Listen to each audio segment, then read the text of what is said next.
فکر می‌کنی اینترنت از آسمون میاد؟ از اون ماهواره پرزرق و برقی که ایلان ماسک میفرسته فضا؟ این بزرگترین دروغیه که بهمون گفتن. حقیقت اون پایینه، تو تاریکی مطلق کف اقیانوس‌ها، جایی که یه ذره نور هم بهش نمیرسه، جایی که 99% از کل اینترنت جهان اونجا قرار گرفته. میدونی یعنی چی؟ یعنی تقریباً همه چیز، از همین ویدیویی که داری میبینی گرفته تا پیام‌هایی که میفرستی و پول‌هایی که جابجا میکنی، همش از دل یه سری از کابل‌های فیبر نوری رد میشه که کف اقیانوس‌ها خوابیدن. اینا دیگه سیم نیستن، اینا شاخرگ‌های حیاتی تمدن ما هستن و میشه گفت تو قرن 21 قدرت واقعی دیگه تو نفت و موشک نیست. قدرت یعنی کنترل جریان داده‌ها، یک جنگ جهانی خاموش و پنهان، اونم برای تسلط روی این شاهراهای در حال جریان. ولی توی این جنگ یه نقشه بیرحمانه برای ایران کشیده بودن. میخواستن ما رو توی یه محاصره نامری گیر بندازن، محاصره‌ای که قرار بود گلوی ارتباطی ما رو برای همیشه فشار بده و خفمون کنه. حالا این نقشه رو ببین، این خطهای نورانی و در هم تنیده رو که میبینی که کف اقیانوس‌ها کشیده شده، اینا همون شاهراهای اینترنت جهانه. تمام قدرت، ثروت و اطلاعات دنیا داره از توی همین رگ‌ها پمپاژ میشه. یه لکه خالی بزرگ، یه حفره تاریک درست روی اسم ایران. انگار ما رو عمدن از این نقشه پاک کردن. همه کابل‌های اصلی دارن خاک ایران رو دور میزنن، از بالا، از پایین، از بغل. فقط به ما نخوردن و از کنار ما رد شدن و رفتن یه جای دیگه. حالا این یعنی چی؟ یعنی اینترنت ما، اینترنتی که به دست من و تو میرسه، دست خودمون نیست. ما صاحبش نیستیم، فقط یه مستاجریم. ترافیک ما باید اول بره برای مثال امارات یا ترکیه، از کابل‌های اونا رد بشه تا بعد برسه به دست ما. این دقیقاً یعنی یه نقطه ضعف مرگبار، چون اون کشوری که شاهرای اینترنت ازش رد میشه هر لحظه میتونه شیر فلکه رو روی ما ببنده، میتونه اینترنت ما رو کند کنه، محدود کنه یا حتی کامل قطعش کنه. و از اون بدتر وقتی داده‌های ما از زیر ساختای اونا رد میشه، یعنی دارن به همه چیز گوش میدن. جاسوسی دیجیتال دیگه یه تئوری توطئه نیست، یه واقعیته. اینجا بود که ایران به یه دوراهی رسید. یا باید این بردگی دیجیتال رو برای همیشه قبول میکرد و منتظر میمون تا بقیه براش تصمیم بگیرن، یا باید بلند میشد و شاهرای خودش رو میساخت. بعدها یه تصمیم بزرگ تو بالاترین سطح گرفته شد. یه نقشه فوق‌العاده سری کشیده شد تا این بازی رو برای همیشه عوض کنه. یه پروژه برای کندن رگ حیاتی خودمون از دل سخت‌ترین نقطه ممکن. اسم رمزی این عملیات نجات ایپک هستش، شاهرای ارتباطی اروپا به پرشیا. ولی صبر کن، فکر نکن قراره یه سیم شارژر معمولی رو بندازن کف دریا. داریم در مورد یه شاهکار مهندسی حرف میزنیم. بیا یه کمی زوم کنیم، اونم روی خود کاب. این هیولا ظاهرش کلفته، مثل بازوی یه بدنساز، لایه به لایه فولاد و مس و پلی آتیلن دورش پیچیده شده تا زیر فشار له نشه. اما قلب تپندش کجاست؟ اون وسط یه رشته شیشه‌ای که باورت نمیشه که حتی از موی سر هم نازک‌تره. همین تار موی شیشه‌ای میتونه توی هر ثانیه میلیون ها فیلم با کیفیت 4K رو جابجا کنه. قدرت یعنی این. صحبت از یه پروژه کوچیک نیست. داریم درباره یه اژدهای 10,000 کیلومتری حرف میزنیم که قرار بود از قلب اروپا شروع بشه و تا عمق خاورمیانه بیاد. صدها میلیارد دلار پول نقد باش ریخته شد. این فقط یک کابل نبود.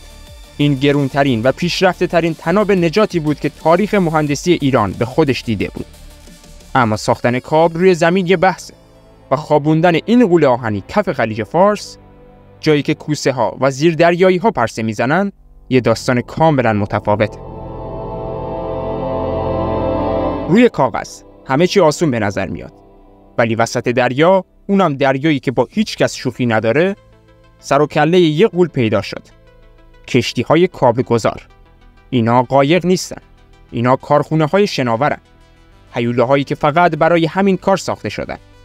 فکر کن وسط موجهای سیمتری خلیج فارس و دریای عمان باید یک کابل چند هزار تنی رو طوری بفرستی کف دریا که حتی 1 میلیمتر هم جابجا نشه.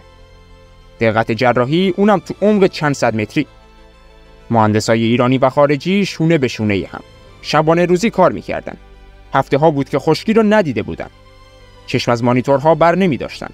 یه اشتباه کوچیک، فقط یک اشتباه و یک کابل پاره می‌شد، یعنی میلیون‌ها دلار ضرر تو چند ثانیه.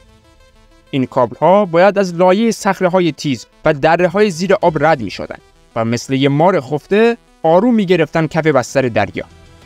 اما این رگ‌های شیشه‌ای تا وقتی که یه مغز متفکر نداشته باشن، فقط یه مش سیم بیجونن.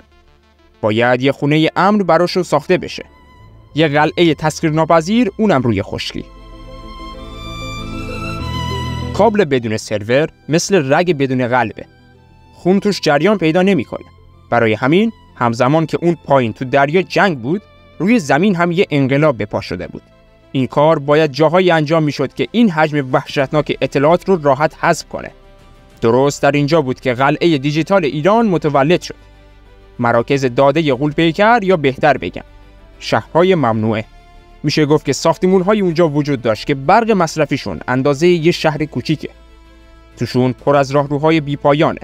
هزاران هزار سرور که 24 ساعته دارن کار میکنن و چراغ‌هاشون مثل چشمای بیدار چشمک میزنه. سرمایه‌گذاری روی این مراکز داده شوخی بردار نیست. میشه گفت که میلیاردها تومان پول اینجا پمپاژ شد تا زیرساخت‌هایی ساخته بشه که تا قبل از اون فقط تو فیلم‌های علمی تخیلی می‌دیدیم. سیستم‌های خنک کننده‌ای که میتونستن یخ رو وسط جهنم نگه دارن و دیواره‌های امنیتی که نفوذ بهشون غیر ممکن بود. ایران داشت تبدیل میشد به یه انبار بزرگ اطلاعات. ولی این همه خرج، این همه زحمت فقط برای این نبود که خودمون اینترنت بهتری داشته باشیم. نه، نقشه خیلی بزرگتر بود.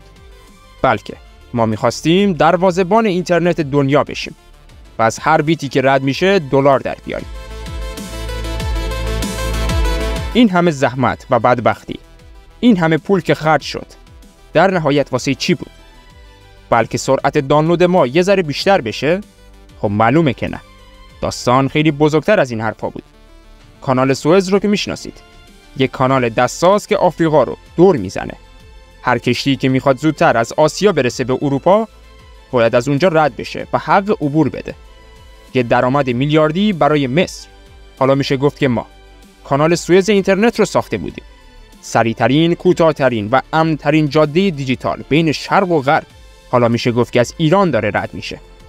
یعنی هر شرکتی که توی آسیا اگه میخواست داده‌هاشو به اروپا بفرسته، برای مثال هر غول تکنولوژی، هر بانک بزرگی حالا یک گزینه جدید روی میز داشت. یه شاهراهی که از زیر خلیج فارس میگذشت. حالا یه سوال، برای رد شدن از این شاهراه باید به کی پول میدادن؟ خب معلومه، به ایران. داریم از ترانزیت داده حرف میزنیم، یعنی درآمد دلاری. اونم فقط به خاطر اینکه بذاری ترافیک اینترنت از خاکت رد بشه. صحبت از پتانسیل درآمد صدها میلیون دلاری توی یک ساله. یک پول تمیز بدون یک قطره نفت. ایران داشت تبدیل میشد به دروازه‌بان ترافیک جهان. ولی وقتی تو صاحب یه همچین شاهراهی میشی، فقط پول گیرت نمیاد، قدرت هم گیرت میاد. یه قدرت جدید که کل مهره بازی رو تو صفحه شطرنج سیاست جهانی جابجا میکرد. وقتی یه شاهراه استراتژیک دستت باشه، دیگه تو نیستی که میری در خونه بقیه. این بقیه‌ان که مجبورن بیان سراغت. تو فکر کردی فقط ما بودیم که توی محاصره دیجیتال گیر افتاده بودیم؟ نه. روسیه، چین، هند. این غول‌های دنیا هم ترافیک اینترنتشون داشت از مسیرهایی رد میشد که دست رقیباشون بود. یعنی آمریکایی‌ها و رفیقاشون داشتن به همه چی گوش میدادن. به طور ساده هر داده‌ای که از این کشورها رد میشد، اول باید میرفت زیر ذره‌بین اونا تا چکش کنه. پروژه ایران برای این کشورها حکم یه راه فرار رو داشت. یه جاده ابریشم دیجیتال که دیگه شنود نداشت. امن بود، سریع بود و از همه مهمتر دیگه غربی نبود. برای همین اونا دونه دونه اومدن جلو. صف کشیدن تا به این شاهراه وصل بشن. ایران از یک کشور تحریم شده و گوشه‌گیر توی دنیای اینترنت یهو تبدیل شد به مرکز یک بلوک قدرت جدید.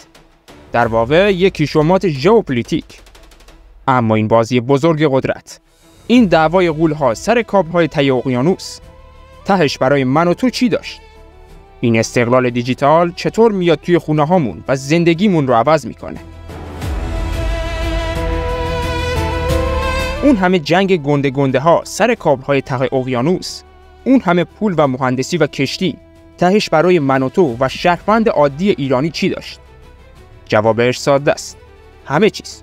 اون کابل 10,000 کیلومتری که از کف خلیج فارس رد شده. سر دیگه‌اش وصل به مودم توی خونت. فکر کنم یادته که اون وقتا که وسط کلاس آنلاین یا یه جلسه مهم اینترنتت قطع میشد، یادته می‌خواستی یه فیلم ببینی، 100 بار باید نگه می‌داشتی تا لود شه. اون دوران دیگه تموم شده. وقتی خودت صاحب شاهراه باشی، دیگه تو ترافیک بقیه گیر نمی‌کنی. اینترنتت دیگه سکته نمی‌کنه. پایدار میشه، سریعتر میشه. بس همه مهمتر خودت صاحبش هستی. حالا بیا یکم عمیق‌تر فکر کنیم. به اون برنامه نویس توی یزد، یا اون طراح توی تبریز، یا اون فروشگاه اینترنتی توی اهواز. اونا دیگه میتونن با خیال راحت با مشتریهای خارجی کار کنن. دیگه نگران نیستن که یهو اینترنتشون بره و پروژهشون روی هوا بمونه. این یعنی شغل، یعنی پول و از همه مهمتر رفاه. تا دیروز ما مستاجر بودیم. داشتیم به ترکیه و امارات پول میدادیم که از کابل‌هاشون استفاده کنیم. ولی الان میشه گفت که ما خودمون صاحب خونه شدیم. و وقتی که هزینه‌ها بیاد پایین، اون ارزونی بالاخره به جیب من و تو هم میرسه. ولی این تازه اول داستانه. هدف فقط این نبود که اینترنت ما خوب شه. نقشه خیلی بزرگتر بود. نقشه این بود که ایران تبدیل بشه به پایتخت دیجیتال بی‌رقیب کل خاورمیانه. این پروژه فقط یه مرکز دیتا نیست. ثروتی که مستقیم تو جیب مردم ریخته. میشه گفت که یه بندر کوچیک الان شده یه شهرک تکنولوژی. مغازه‌ها دارن مشتری خارجی میگیرن. کارگرهای فصلی که قبلا دنبال کار میگشتن، حالا حقوق ثابت و بیمه دارن. و خیابون‌ها شبیه کارت پستال مدرنیزه شدن.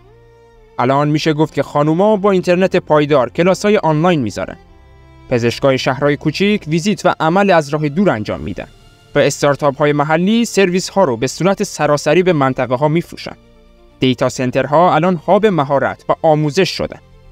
دانشگاه‌ها دوره‌های تخصصی باز کردن و مهندسان جوان شبکه‌سازی و AI یاد گرفتن.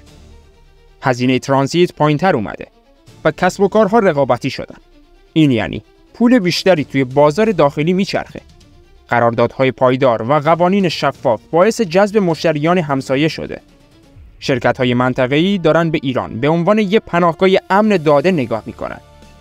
زیرساخت مستقل یعنی وقتی بحران بیاد، اینترنت مردم قطع نمیشه و اقتصاد مقاوم میمونه. اما همه چیز فقط تکنولوژی نیست. این پروژه چهره شهرها رو تغییر داده. فرهنگ کار و امید رو بازسازی کرده و نسل جدیدی از فرصت‌ها رو ساخته. به نظرتون اگه این پایتخت دیجیتال به هدفش برسه، ایران چطور از این امتیاز برای ساختن امپراتوری دیجیتال منطقه استفاده میکنه؟ دوران نفت تموم شد. بازی سر نوره، یعنی فیبر نوری. تا دیروز ما رو با نفت میشناختن، ولی فردا با کنترل شاهرگ‌های دیجیتال میشناسن. این دیگه یه پروژه نیست، یه امضای جدید زیر نقشه جهانه. اونم امپراتوری نور. میشه گفت که الان ما مثل قبل، ما دیگه یه نقطه روی نقشه نیستیم. ما خود نقشه ایم. جاده ابریشم دیجیتال از اینجا رد میشه.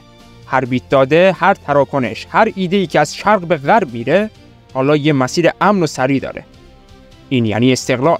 یعنی دیگه کسی نمیتونه با یه دکمه اینترنت ما رو فلج کنه. این یعنی قدرت.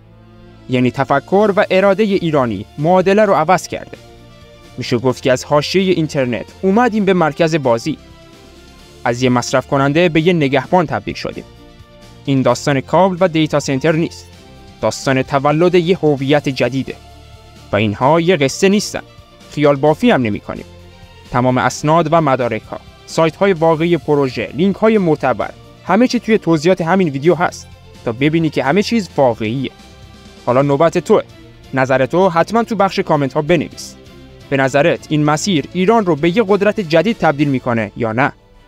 اگه میخوای توی این سفر عمیق همراه ما باشی و از بازی ها جا نمونی، کانال ما رو ساب کن و ویدیو رو لایک کن و اون زنگوله رو هم بزن تا اولین نفری باشی که از ویدیوهای بعدی ما باخبر میشی.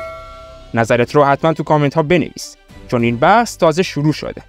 تا ویدیو بعدی ذهنتون رو باز نگه دارید و تا اون موقع بدرود.